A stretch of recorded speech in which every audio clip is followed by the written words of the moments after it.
I got married to my wife 5 years ago. For both of us, it was our second marriage. I don't have kids from my first marriage, but my wife has a daughter. When I first met my wife, my stepdaughter was 16. Even though I don't have any kids of my own, I understand that teenagers are moody and independent. I didn't expect her to warm up to me right away.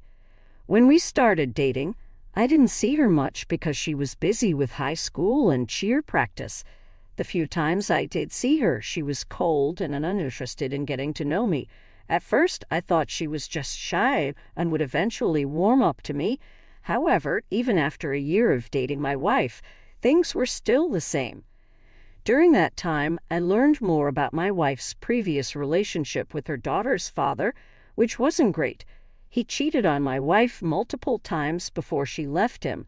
My wife didn't tell her daughter about the details because she was young, and it wasn't appropriate. Naturally, my stepdaughter adored her father and didn't understand the situation, leading to anger towards her mother for the divorce. My wife had sole custody because her ex moved abroad and didn't want to be part of his daughter's life. My stepdaughter, around 8 at the time, blamed her mother for the separation. Her father had visitation rights but rarely showed up, worsening the relationship between my wife and her daughter. They had regular fights, and my stepdaughter threatened to run away from home. I found out about all this in the first year of dating, so I went easy on her. She wasn't ready for another father figure. I was the first guy my wife dated seriously after her divorce, so I was the first man my stepdaughter saw with her mom. My wife and I got married after 2 years of dating, but my stepdaughter was never happy about our relationship. Despite my efforts, she was always cold and often nasty, saying I'd never be her real father and that she'd never talk to us again once her dad came back. When my stepdaughter turned 19, her dad moved back to the States and reached out to her. She decided she didn't need her mom anymore and cut off contact, saying she was happy with her dad. My wife and I didn't take her seriously at first, thinking her dad would disappoint her again. However, we lost almost all contact with her for a year. My wife tried reaching out multiple times, but my stepdaughter wouldn't respond. We even drove to her college, but she refused to see us. My wife was heartbroken and even tried talking to her ex, but he brushed us off. We were at a dead end and things seemed hopeless.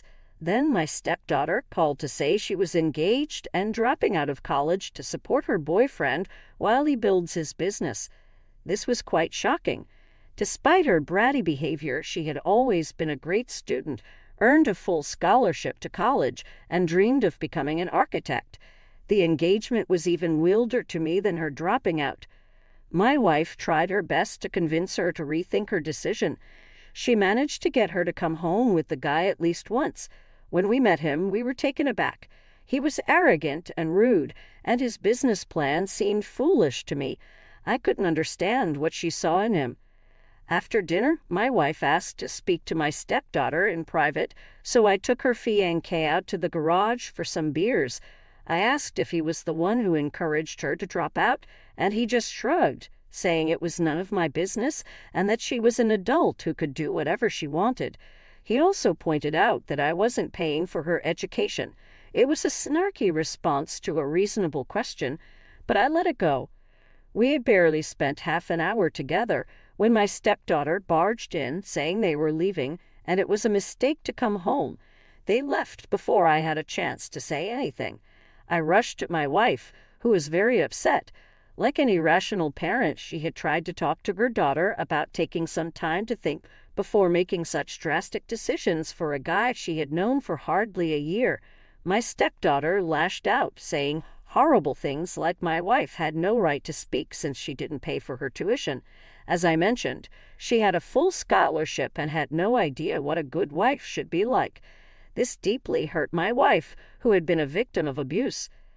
After that incident, we decided to cut off contact until she apologized, though we knew that was expecting a lot. My wife remained hopeful for a reconciliation, and I supported her, even though I wasn't very optimistic. But no one could foresee what was coming. 6 months ago, my worst nightmare came true. It was a cold day, and we had been receiving a lot of snow. My wife was driving back from work, and the roads were very dangerous. It still feels like a bad dream as I write this. Her car skidded on an icy turn and crashed into another vehicle. She died on impact. The devastation I felt cannot be described in words. She was, and always will be, the love of my life. I still cannot imagine spending my life without her. I miss her every single day. After the initial shock, I realized I had to break the news to my stepdaughter. I couldn't imagine doing it over text, so I called her again and again, but she wouldn't pick up. I texted her saying it was an emergency about her mom, and even then, she didn't respond. So I did the only thing I could think of. I reached out to my wife's ex-husband. I told him what happened and asked him to make her call me back immediately. Sure enough, she called me within half an hour. I broke the news, and there was just silence on the other end. I was terrified, but after a few moments, she said she was on her way home. She attended the cremation and memorial, but hardly spoke to me. Before leaving, she told me I was no one to her now, that her mother was gone, and asked me not to contact her again. I foolishly thought this tragic event might bring us closer. My wife left some of her savings to her daughter, but left the house to me. I didn't know I would be getting the house until our lawyer told me. I asked her to inform my stepdaughter since any communication from me wasn't welcome. I heard she reacted angrily and said some unkind things about her mom. It baffles me how someone so young can be so full of anger, but it's not my business. It's been about 8 months since my wife passed, and I'm still getting used to life without her. I decided to turn our house into an Airbnb. It's a beautiful property, decorated by her, but I've only recently started to get back to normal. I haven't had any contact with my stepdaughter since, and I expected never to see or hear from her again. So imagine my surprise when I opened the door yesterday and saw her standing there. It was Sunday, and I was having a lazy day by myself. I wasn't expecting anyone, let alone her. It took me a moment to get over the shock. She looked quite different with bright red hair, cut short, a big change from the long, curly blonde hair I'd always known. I invited her in, and we sat in the living room. After an uncomfortable silence, I realized she wasn't going to say anything, so I started some small talk, but she only gave one-word replies. Finally, I asked her why she was there and mentioned that if she was looking for any of her things, she wouldn't find them because I had gotten rid of everything after my wife passed away. When my stepdaughter first moved out, she took almost everything worth taking and told us to throw away the rest. My wife couldn't bring herself to do it, but after she was gone, all that stuff annoyed me, so I donated what I could and threw away the rest. She said she didn't care about any of that and was here for a different reason. She needed a place to live because she had divorced her husband and her dad had moved out of his old place and wouldn't pick up her calls anymore. She didn't know where he was or how to reach him, apparently because he was dating someone much younger now. This was a lot to take in. The last time I saw her was when my wife passed away, and it seemed like she and her husband were still together. I didn't even know she had gotten married, let alone divorced. I asked her when it all happened, and she said they had gotten married in Vegas before her mom passed away. She'd filed for divorce and moved out because she fell out of love with him and was seeing someone else. I was baffled. Before I could say anything, she said that whatever was happening in her life was her business and she didn't need my advice. She wanted a civil relationship and asked to move in as soon as possible since she had to leave her friend's place. I told her it became my business when she demanded to live in my house with some random guy. I lost my temper at her attitude and said she should live with her new boyfriend since she preferred that, even though her mom wanted us to be a family. This triggered her, and she angrily accused me of emotionally abusing her and behaving like her dad, who refused to talk to her or offer a place to stay. That's when it clicked. She wasn't here to build a relationship because she had nowhere else to go after her dad abandoned her again. My wife and I had warned her not to trust him, but she was too arrogant to listen. told her she should have seen it coming from a man who caused her mom so much grief. She said she thought her mom made up those stories to make her like me. I reminded her that she didn't have to see me as her dad or even like me, but that didn't change the truth about her father. However, I realized there was no point in revisiting the past. I told her I wasn't comfortable with her and her husband living in the house, but would let her stay for a few months if they paid rent and stayed in the basement. I gave her a week to decide. She became enraged, saying this was her mother's house and I had no right to deny her. Second update. It's been a crazy week. After writing my last update, I contacted my stepdaughter to ask if she had made her decision. She angrily told me she would never pay rent for living in her own house and didn't care that I'm the owner because she believed I manipulated her mom into leaving the house to me. I didn't want to get into an unnecessary argument, so I just told her I was glad she made her decision. The next day, I had to leave for a 2-day business trip. I locked up the house as usual and left around 8:00 in the morning. After finishing the first day of meetings, I decided to check my home security camera.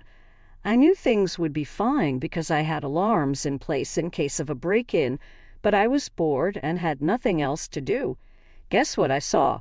Around noon, my stepdaughter and her new boyfriend entered the house with a couple of suitcases. They went back and forth, bringing in more stuff. I was baffled. I'll admit the passcode wasn't very strong. It's my wedding anniversary, but we live in a very safe neighborhood and almost never have break-ins. I didn't know what to do at first. I was so angry at her audacity that I thought of calling the police. Then I decided it might be better to call her first and talk it over, but she had blocked me, and I didn't have her boyfriend's number. I called the home phone, but no one answered, as expected. I considered asking a neighbor to check in, but decided against it because I didn't want to bother anyone. I tried her phone one last time, but it didn't work. The more I thought about it, the angrier I got, so I did the only thing I could think of. I called the police. I also spoke with my boss to let him know I might be late to the next day's meetings and explained the situation a bit. Thankfully, he was reasonable and told me it was all right. I checked out of my hotel and drove home. It took about 4 hours, and it was past midnight by the time I arrived, but at least I made it.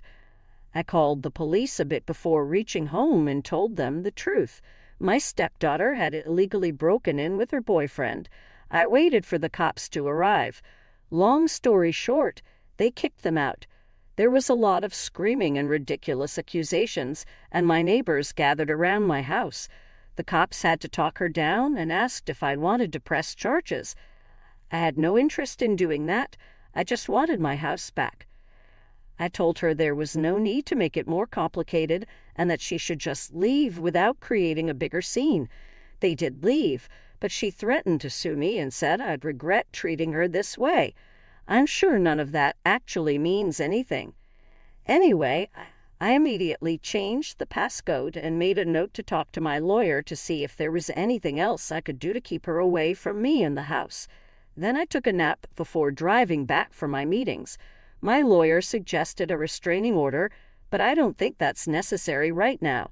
I'll look into that if she does something again, but for now, we're good. I wish my wife were here so I didn't have to deal with this in the first place, but I guess that's neither here nor there. Third update. I know it has been a few months since my last update, but if anyone is still reading, I have a little update for you. My stepdaughter reached out to me again. She texted, asking if we could talk, so I called her. She apologized for entering the house without my permission and said she had decided to break up with her boyfriend. She spent the money left to her by her mom to pay off his debt, and he was the one forcing her to convince me to let them stay in the house. She admitted her mistakes and asked if she could stay in the basement if she'd agreed to pay rent. I'm not a monster, so I told her she should have been honest with me from the start. I told her she could move in whenever she wanted and wouldn't have to pay rent. I did make it clear this was a temporary arrangement and that she would have to start looking for a job or think about going back to college. She promised to get back on her feet soon and wouldn't be a bother. She's currently living with a friend and is supposed to move in soon. I hope things will be all right between us because I know that's what her mom would have wanted. I'm still skeptical, though, and I've made it clear she has to be honest with me, be responsible with her money, and pay rent every month. Fourth update. It has been 2 months since my stepdaughter moved in, and I'm happy to say things have been going well. Things are still a little awkward between us, but at least it's cordial instead of tense. It gives me a lot of peace to think this is what my wife would have wanted. The kid has also been excellent with paying rent on time and is even thinking of going back to college to finish her degree. I'm happy to see her doing well.